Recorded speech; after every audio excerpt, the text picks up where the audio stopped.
Berikut beberapa sistem pre-cooling dengan kelebihan, tantangannya, dan penggunaannya untuk apa. Jadi yang pertama ada pre-cooling. Ini kelebihannya, efisiensi penggunaan energinya cukup tinggi. Kemudian waktu pendinginan nih agak panjang, jadi perlu waktu yang cukup lama. Penyusunan yang baik agar tercipta sirkulasi udara yang baik. Jadi perlu penyusunan yang baik supaya proses pendinginan menjadi lebih cepat, itu tantangannya. Kemudian memadai untuk apa? Umumnya baik untuk buah-buahan. Ya, kemudian pendinginan yang tidak memerlukan waktu yang cepat, artinya ya tidak terburu-buru tapi waktunya boleh panjang gitu ya. Memadai untuk produk-produk yang memerlukan waktu yang tidak terlalu cepat.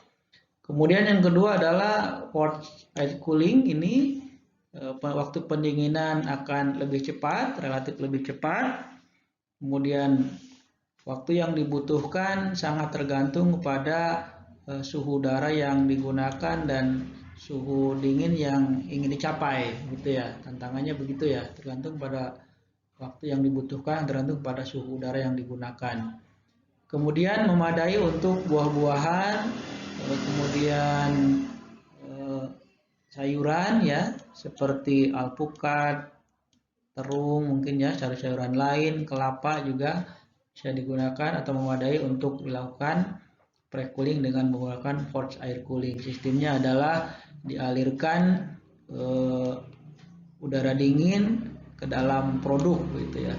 Kemudian yang ketiga adalah dengan metode hydrocooling. Metode hydrocooling ini ternyata waktu pendinginan bisa menjadi lebih cepat, ya 15 kali lebih cepat dibandingkan dengan media udara ya, tadi room cooling dan forced air cooling. Kemudian ya tidak ada kehilangan kandungan air karena memang ya disiram dengan air dingin. Jadi kalau pada video tadi memang dihangatkan dulu pada tahap awal, kemudian sampai dia menjadi dingin dan produk keluar sudah dalam kondisi yang dingin, sehingga ya tidak ada kehilangan air gitu ya. Kemudian perlu sanitasi yang baik agar tidak terjadi pencemaran oleh mikroba. Hal ini kenapa? Karena memang ada penggunaan air dan air juga menjadi yang sudah digunakan tentu menjadi tercemar airnya ya, menjadi air yang kotor dan mungkin ini perlu diolah kembali supaya bisa digunakan kembali. Kemudian di sini adalah efisiensi energinya cukup rendah, artinya memerlukan lebih banyak energi untuk proses dengan hydrocooling ini. Kemudian memadai untuk apa? Terutama adalah untuk komoditas yang mentoleransi kondisinya basah. Jadi untuk jenis-jenis produk yang tidak apa-apa kalau kita berikan air atau tidak apa-apa pada saat diberikan pembasahan. Misalnya tadi untuk ikan, buah-buahan, kalau produk makanan mungkin yang harus sudah dikemas proses pendinginannya. Itu kira-kira sistem pre-cooling dengan ada room cooling, forced air cooling, dan hydrocooling dengan kelebihan, tantangan, dan pemanfaatannya atau penggunaannya yang tepat untuk apa.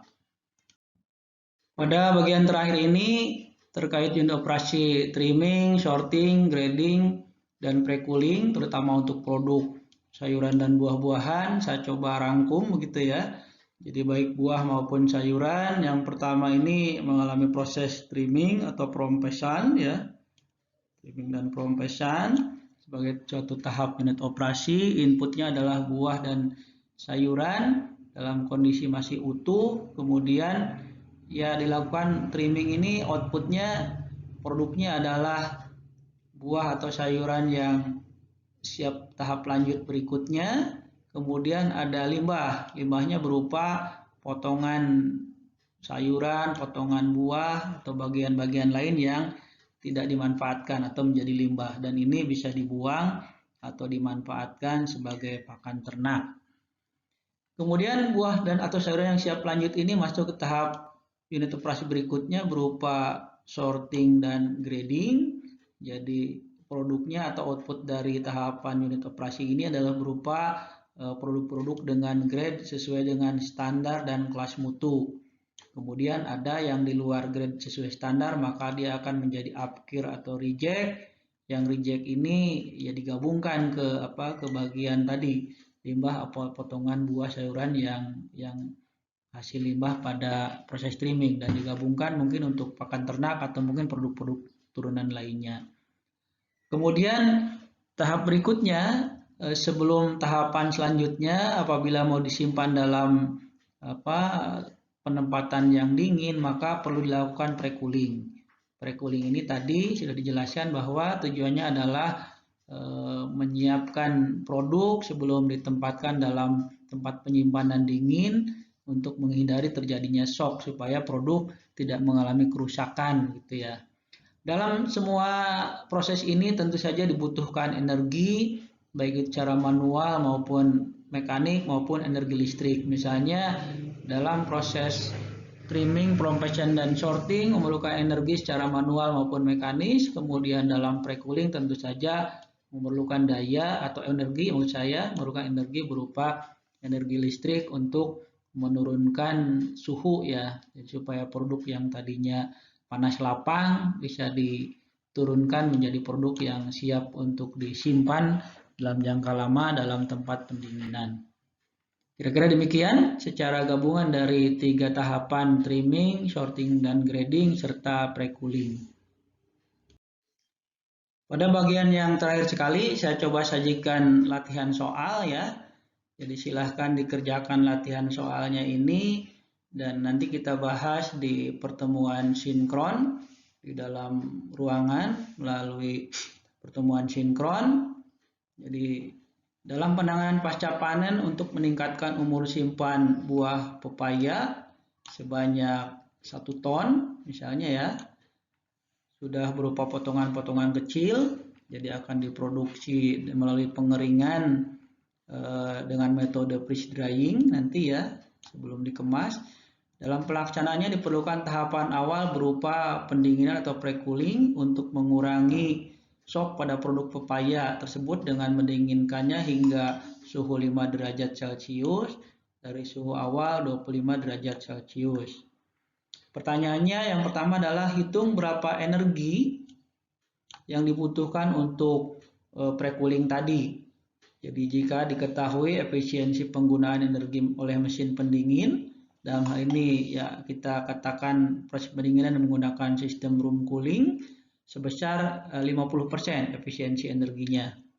Jadi kehilangan energi ini diakibatkan oleh antara lain misalnya kehilangan panas pada proses refrigerasi, kemudian yaitu proses kompresi dan evaporasi, ada panas yang terbuang keluar ke dalam keluar sistem, kemudian akibat dinding ruangan ada aliran panas melalui dinding ya, ada konduksi panas dari dinding yang keluar ruangan juga, itu menyebabkan kehilangan atau loss dari energinya. Kemudian peralatan yang ada di dalam ruangan yang juga perlu didinginkan di luar produk ya, apa itu wadahnya atau mungkin barang-barang lain, ada rak dan lain-lain yang memang juga harus mengalami pendinginan, tidak hanya produknya saja yang 1 ton tadi.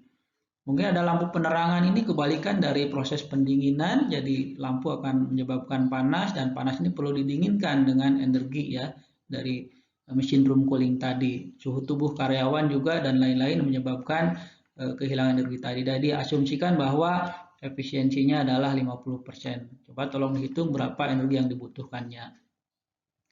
Kemudian pertanyaan yang kedua adalah jika yang digunakan adalah berupa energi listrik dengan daya mesin room coolingnya ini sebesar 500 watt gitu ya.